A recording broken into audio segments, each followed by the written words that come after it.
The rain set early in tonight, the sullen wind was soon awake. It tore the elm tops down for spite, and did its worst to vex the lake. I listened with heart fit to break. When glided in Porphyria, straight she shut the cold out and the storm, and kneeled and made the cheerless grate blaze up and all the cottage warm. Which done, she rose, and from her form withdrew the dripping cloak and shawl, and laid her soiled gloves by, and tied her hat, and let the damp hair fall. And last she sat down by my side, and called me.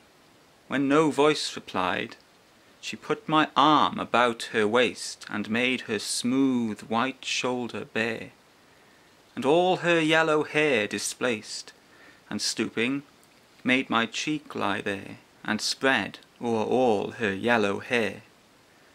Murmuring how she loved me, she too weak for all her heart's endeavour, to set its struggling passion free from pride, and vainer ties dissever, and give herself to me for ever. But passion sometimes would prevail, nor could tonight's gay feast restrain a sudden thought of one so pale, for love of her, and all in vain, so she was come through wind and rain. Be sure I looked up at her eyes happy and proud. At last I knew Porphyria worshipped me. Surprise made my heart swell, and still it grew, while I debated what to do. For that moment she was mine, mine fair, perfectly pure and good. I found a thing to do, and all her hair in one long yellow string I wound, 3 times her little throat around, and strangled her. No pain felt she. I am quite sure she felt no pain. As a shut bud that holds a bee, I warily oped her lids.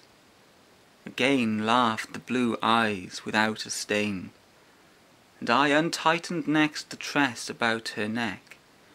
Her cheek once more blushed bright beneath my burning kiss. I propped her head up as before, only this time my shoulder bore her head, which droops upon it still, the smiling, rosy little head, so glad it has its utmost will, that all its scorn that once is fled, and I, its love, am gained instead. Porphyria's love. She guessed not how her darling one wish would be heard, and thus we sit together now, and all night long we have not stirred, and yet God has not said a word.